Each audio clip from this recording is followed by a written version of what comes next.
Bienvenue dans l'au-delà. Vous allez aider une des deux grandes familles de fantômes à régler leurs différends et peut-être à reposer en paix. Rest in Peace est un jeu de Fabien Gridel, illustré par Hein Heidsieck, pour 2 joueurs ou joueuses de 15 minutes environ.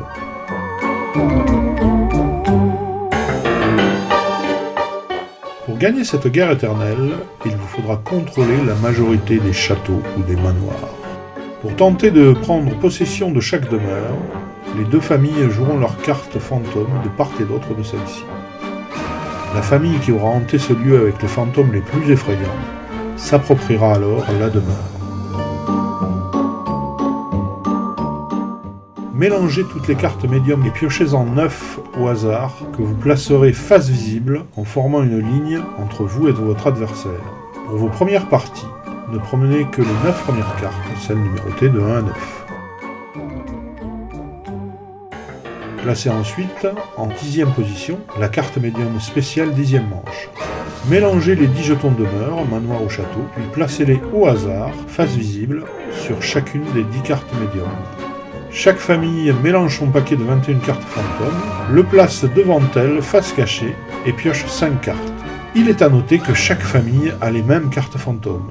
Une carte de valeur 6, 2 cartes de valeur 5, etc. jusqu'à 6 cartes de valeur 1. La personne qui a vu un fantôme le plus récemment commence. Nos 2 familles de fantômes vont se disputer chacune des 10 demeures lors de manches successives, du début à la fin de la ligne des cartes médium. À tour de rôle, chaque famille pourra jouer des cartes pour tenter de surpasser la valeur totale des fantômes adverses, jusqu'à ce qu'une famille cède et décide de quitter les lieux. La famille gagnante de la manche remportera alors la demeure qui est en jeu. La famille perdante, quant à elle, récupérera la carte médium qui y était associée. À votre tour, vous pouvez jouer autant de cartes que vous le souhaitez, y compris aucune. Ce peut être une ou plusieurs cartes fantômes et ou une ou plusieurs cartes médium. L'effet des cartes médium s'applique immédiatement. Posez vos cartes de votre côté de la manche en cours, de manière à ce qu'elles soient toujours visibles. Les cartes jouées restent visibles jusqu'à la fin de la partie.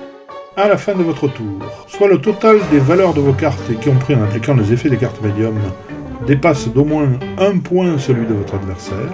Dans ce cas, c'est à son tour de jouer et d'avoir le même choix. Soit ce n'est pas le cas, et vous devez abandonner la demeure. Vous perdez cette manche et votre adversaire la gagne. La famille gagnante remporte le jeton demeure, château ou manoir. La famille perdante, quant à elle, gagne la carte médium de cette manche et la garde devant elle, face visible. Elle pourra jouer cette carte en plus de ses cartes fantômes lors d'une manche ultérieure.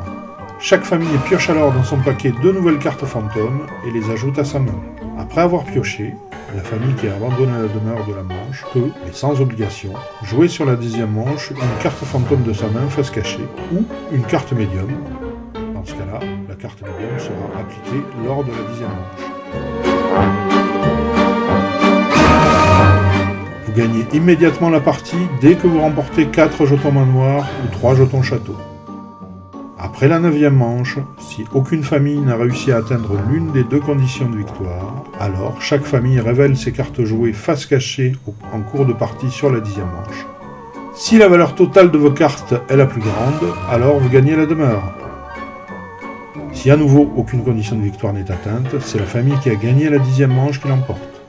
En cas d'égalité sur la 10e manche, celle-ci est annulée et c'est la famille avec le plus de jetons de demeure qui l'emporte. Si l'égalité persiste, l'éternel combat entre les 2 familles continue. L'ensemble des cartes médium est détaillé dans la règle, une aide de jeu détaillant l'iconographie est disponible pour chaque famille, et le résumé du tour de jeu est disponible au dos de la règle. Il est temps maintenant d'aller épouvanter quelques personnes. Bon jeu.